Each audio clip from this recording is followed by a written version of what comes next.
Qué bueno amanecer en un nuevo día, tan cerca ya de la celebración del nacimiento de nuestro Salvador. Es de alegría, es de fortaleza espiritual comprender también que la palabra se hizo carne y puso su morada entre nosotros, que mañana será Navidad, que Jesús vendrá como el que llena nuestra vida de fuerza y también de amor, porque nos amó hasta el extremo. Que viene celebrar este tiempo del Adviento, tan conscientes de la necesidad espiritual que hay en nosotros. Crecer, madurar, para tener parte en el reino de Dios cada día. Hoy, con María, avanzamos hacia Belén, comprendiendo también que ellos, los esposos de la voluntad de Dios, que pronto se convertirán en la Sagrada Familia de Nazaret, ellos nos enseñan a poner nuestra mirada en la providencia de Dios. Lectura del Santo Evangelio según San Lucas. Gloria a ti, Señor. A Isabel se le cumplió el tiempo del parto y dio a luz un hijo. Se enteraron sus vecinos y parientes de que el Señor le había hecho una gran misericordia y la felicitaban.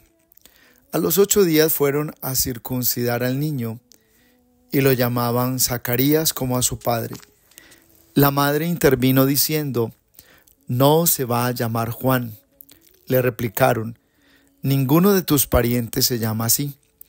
Entonces preguntaban por señas al padre cómo quería que se llamase. Él pidió una tablilla y escribió: «Juan es su nombre». Todos se quedaron extrañados.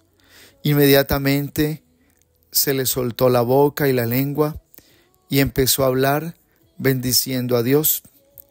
Los vecinos quedaron sobrecogidos y corrió la noticia por toda la montaña de Judea. Todos los que lo oían reflexionaban diciendo: ¿qué va a hacer este niño? Porque la mano del Señor estaba con él.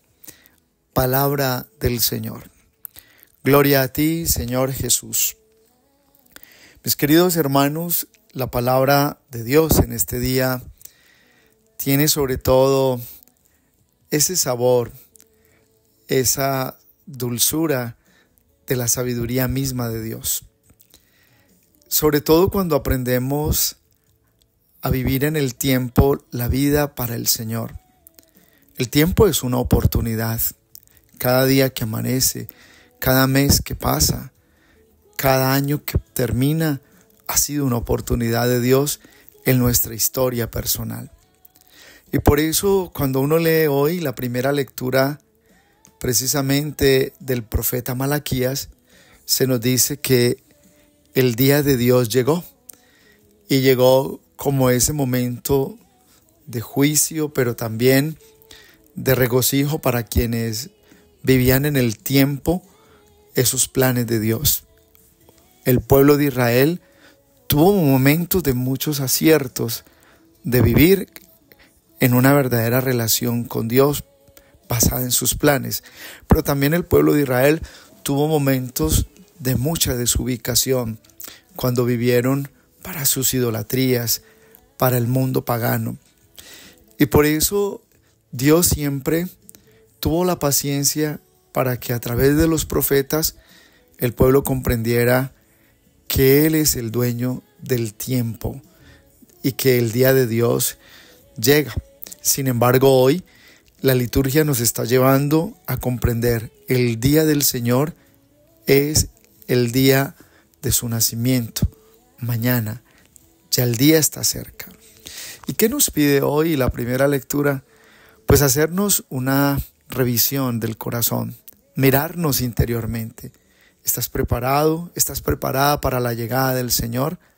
Sobre todo porque la llegada del Señor implica un corazón acogedor, una vida dispuesta a la voluntad de Dios. Eso implica la llegada del Señor. Y allí es donde nosotros debemos también centrarnos en esta parte de que no debemos tener miedo. Para muchos Dios llega a su vida como un ladrón, porque están viviendo la vida para el pecado, para la oscuridad del pecado, para los desórdenes. Entonces muchos sienten que Dios es un ladrón y lo ven enemigos de su felicidad, porque la felicidad que tal vez están cultivando y la que quieren que se vuelva más intensa y que nunca termina, es una felicidad según la ceguera de sus instintos, de sus pasiones. Humanamente es así. Y por eso lo más necesario siempre será pedir el Espíritu Santo para entender esto de lo que es el tiempo de Dios y comprender: mañana será Navidad, mañana será el tiempo donde tengo que alegrarme y espiritualmente darle al Señor mi ofrenda. ¿Cuál ha sido tu ofrenda de este Adviento? ¿Qué has hecho? ¿Has hecho una apuesta por las renuncias? ¿Has hecho una apuesta por la toma de decisiones? Y hoy te ves más libre interiormente y hoy puedes decir: tengo la ofrenda para el Señor, como dice la primera lectura de Malaquías. El Señor llega en su día y los que se regocijan con Él y lo esperan ofrecerán su ofrenda al Señor. Porque es tiempo de decirle: aquí hay un corazón libre, me liberé de decisiones, me liberé de un tormento, me liberé de un pasado pecaminoso, me liberé de mis heridas, porque tú, Señor, me ayudaste, tú me sanaste con tu amor.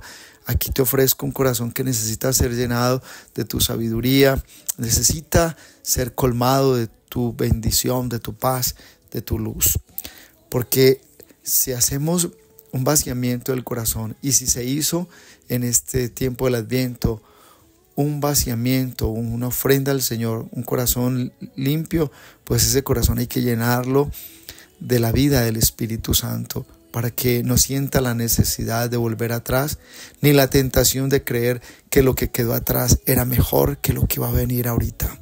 Porque lo que viene es tiempo de salvación, porque con el Mesías llega el reino de Dios, el amor, la vida en el Espíritu Santo, el gozo y aquellas promesas que Dios cumplirá, que aunque ya crees que Dios se olvidó de ellas, pero las cumplirá, porque la obra del Señor es perfecta para los que son fieles. Por eso en el Santo Evangelio de este día vemos el hecho del nacimiento del niño de Juan Bautista. Los papás Zacarías e Isabel están felices porque el Señor les ha hecho una gran misericordia. Los que creían que ya no iban a tener hijos, Dios les hace ver la luz y les colma y les responde su oración.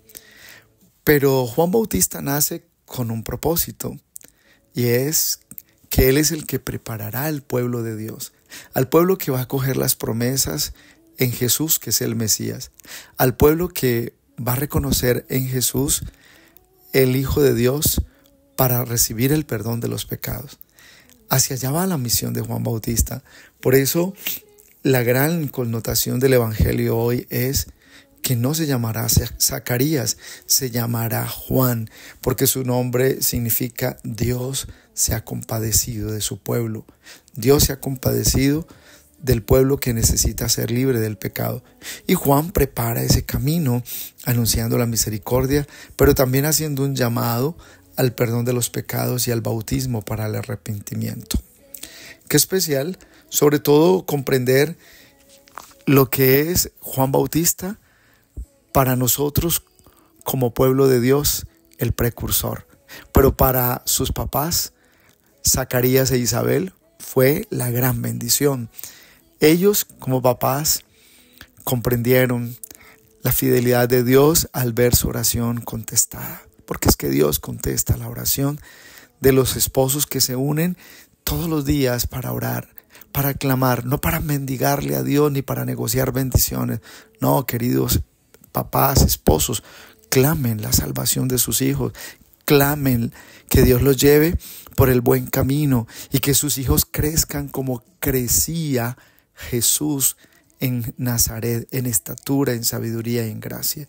Para que sus hijos no sean un sufrimiento ni un dolor de cabeza, edúquenlos en el camino del Señor, en la ley. Háblenles claro de lo que a Dios le agrada, de lo que a Dios no le agrada, de lo que es y no es de Dios.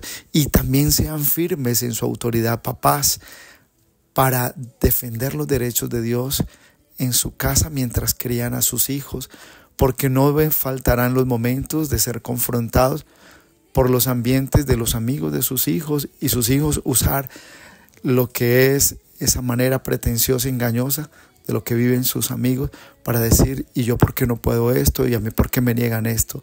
Porque es que en tu casa se ama el reino de Dios, se sirve a Dios, porque es que en tu casa se hace la voluntad de Dios. Es tan especial el evangelio de este día cuando vemos que dice que el niño crecía de una manera sorprendente y los vecinos decían, ¿qué va a hacer de este niño? Se lo dio a unos ancianos y la gente veía que la mano de Dios estaba con ese niño mientras crecía. Ora por tus hijos. La tarea no está perdida, aún es tiempo. Ora para que la mano del Señor venga sobre tus hijos y el Señor esté con ellos, que el Señor entre donde en este momento ya no puedes hacer nada por tus hijos en un tema de manejar su voluntad o su libertad, porque son grandes, pero que el Señor esté con ellos, porque hay un papá, una mamá que ora, un papá, una mamá que claman y la mano del Señor está con tus hijos. No hay tiempos perdidos cuando aprendemos a reconsiderar la condición espiritual de lo que somos para Dios. Eres un papá, una mamá revestido de autoridad. Eres un papá, una mamá que es escuchado por Dios, porque es Dios quien dice en el 4º mandamiento, cuando lo entendemos,